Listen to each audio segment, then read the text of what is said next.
حب الهجن شيء من الله ومقبول، عز الله للهجن عندي محبة.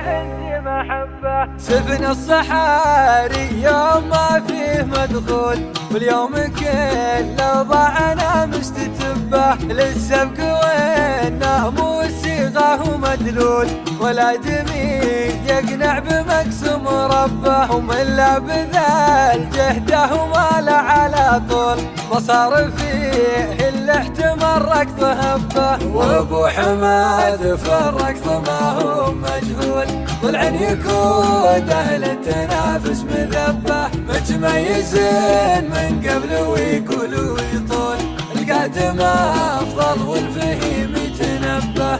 القادم افضل والفهيم يتنبه. الهجن الدار من حقايق